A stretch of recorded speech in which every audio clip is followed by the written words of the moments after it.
Rabbi dibicha namatti kutaa beeku. kamii harkaa qabda? Haa? Dibicha kutaa kamii harkaa qabdaati? Kana si godhaatiyya. Amma ala soomar manarraa darbanii waa si komandoo keessaa bahaa miti. Humnuma tiyyaa fi bar. Humnuma tiyyaa. Maasi koondoo keessaa baaya.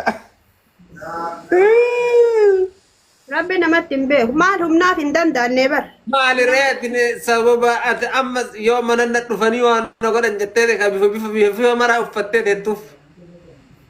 Bifa bifa wanti uffadhee fi hundaayyuu hanga danda'e amma dhaloonni ammaa kun dhaloota qoree ta'e dhaddeen beektaami. Akkana qoree yaasee deema. Bifti isiin uffatte ammoo diimaa gurraacha wal keessa nattoo fi akkana qoree yaaftee deemti. Aga naanuu hulaa cufadhee ta'a ammaan tana. Waa ofirraa eega. Yooma akka diingataa dhufeen kana nu arganii haadholiisanidha moore.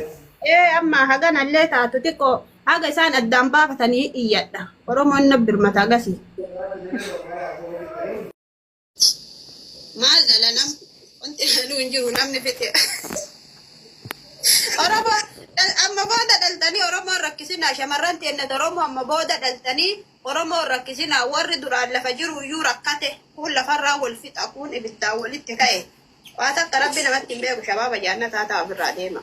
Shabaaba jannataa yaa. Dhugaa rabbi. Akkanumatti ta'anii haasutan jetta haasawwan fuun. Akkasiin. Si ka fuudha maal keessa jira naman? Dubartii bar mataa dhiqanii bishaanuma kana mataa dhiqanii dhadhaa irra kaanii fardarra kaanii namatti kennan. Hi horatan. Harka qullaa bishaanuma qofa dhiqanii itti kennanii harka qullaa dhadhee horatan. Haadha qe'ee taatee, haadha gandaa taatee, haadha loonii, haadha soddaatii taatee ulfaattee kabajamtee bulti gaachana qabdi. Harka yoo isin miliyoona takka qabaattee iyyuu hanga irraa fuudhuuf laal bormalee iftaan du'aara ja'an hanga miliyoona sirraa tarakkabu. Bormalee iftaan du'aara qabriiti jara dhaabbatta. Garaan bucbucoo dheegaa tashee ergooti. Bilookii gixxim. Dunyaanuu jiraachuutti hin jirtu. Seenet ammaa dunyaanuu jiraachuutti hin jirtu. Barraa qabu namni warra. Mirga shamarranii falmaa jirtaa taate.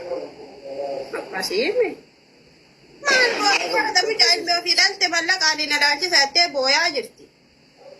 Maa soddaatiin kabajuu soddaan kabajuu ofirraa qeetti gallaanii nama warri asirraa akkana ta'u kun soddaatiin qabu soddaan qabu.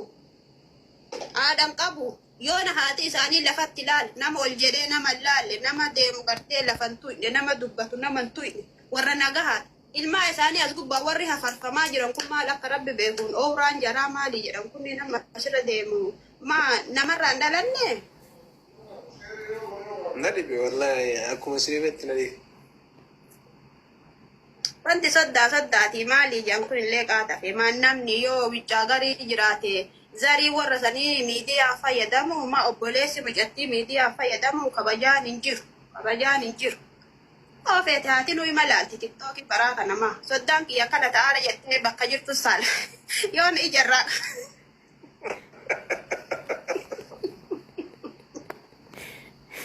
Laa bu'atan. yoon ijarraa qabataa jirti rakkannee bara. Soddaan kiyya akkana ta'aa jira.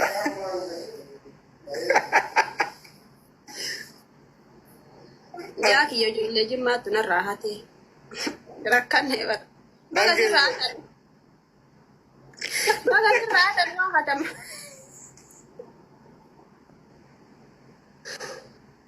Rakkannee bara. Jaarsa kiyya ijoollee jimman na jalaa hatee. Jaarsa kiyya ijoollee jimmaatti hatee jette. Haa hatamuu ka silaa hatame alhamdulillah jedhe maal goota waan dura hatamu maal gootaa bira teettaayyuu asla. Baga rabbi sirraa hatichisiisi. Aamiin jee. Ani arma dura dhaamee fi jira akkaataa lafa keessaniitiin mirgooleellee dibichoo waa amma waa bittaa barbaaddanii akkaataa lafa keessaniitiin waa bitadhaa duraa isiniin jedhe shamarran kennallee duraa isiniidhaaf. Amma yoo feete talaftii fi boqqolloo fi waa wanni kanatu dhaqeetiin dibichoonni gara jimmaa kana cinaa gala. Jarri qambara keessan gachiifti duraan jeedhan. Amma jala teettee na jalaa hatan jetti.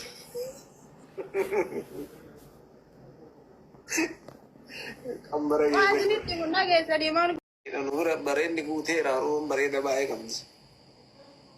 Oromoon bareeda baay'ee qabdi warri akkasii sunniin gaa bareeda qofa osoo hin taane amma ka gubbaa kan osoo hin taane keessatti illee naamusummaan aadaa safuun akkasi akka guutame yoo jiraatu warroonni akkasii osoo walii galanii osoo inni fuudhuu baate silaa ka luka jala kufanii itti fuudha.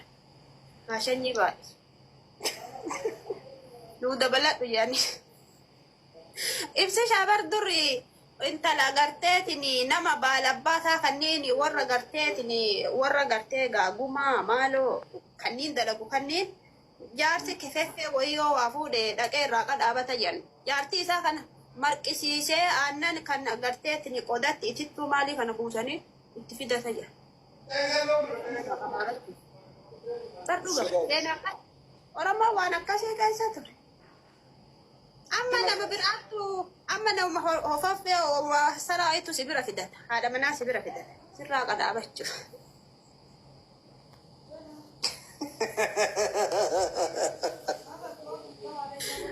Injiru wanni akkasii Oromoo injira dur waan akkasii keessa tarre. Nu bira hin jiru. Nu bira hin jiru. Akkasiimi. Ajaba. Eeshi. Abba jiraare sibbe.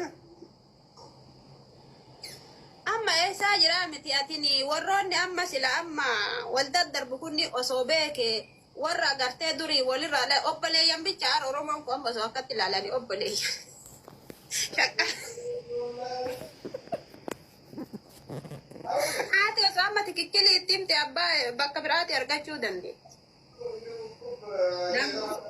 Haadha qofa beeka. Haadha qofa beeka. Haadha qofa beeka. Allah Allah Allah. Abbaa laafi sooma qabu. Amma wal fixa malee Oromoon kun foonumaa bar hundinuu obboleeyyan. Walgaya addaa baadhe. Maaltu jedhamee arbaa shuree har'a qoy. Har'a maal beekna Oromoon wanta beellama gaahii hanga yeroo jalqabaa ibiddi qabsiifatu sani bishaan itti dhaamsuudhaaf hin yaalanii erga lubbuun namaa tartee ibsi shaamini nuuqani borganama achirra wal argina sa'aatii akkasii irratti inshaallah. Lubbuun namaa taree jira garuu lubbuu namaa deebisuu namni hin danda'u.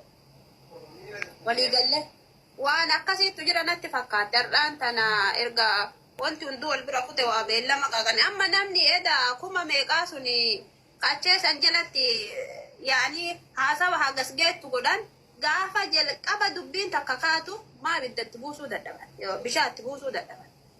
Amma mucatti artistii amma luxluxe asirra itti san diriyaa wayii uffattee dirre dawaa keessatti hin qaxxaane intala san hidhaniin. Hidhanee dhuga. Hidhanii turan. Amma gaafa shamarri takka kutaa takka keessaa gabbaatee kutaa biraa arrabsitu osoo maraattuu ofii san hidhatee kutaa sun maraataan biraa gabbaheen dubban. Sun dhuga orla guddaa jira. Maa nama arrabsuudhanii daalachaa inni hidhaa hin jiru. Mucattiisan hidhanii hin baasne sababa isiin shii arrabsiteef kan ganda namaa arrabsu gara silaabii warra biyyaa hidhe.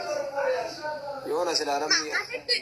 Ila laal inni wiccaa garii jiraate amma yoo asit kana marrasaa jiraatu taate dhaqanii maatima isaa biyyatti xaffaran.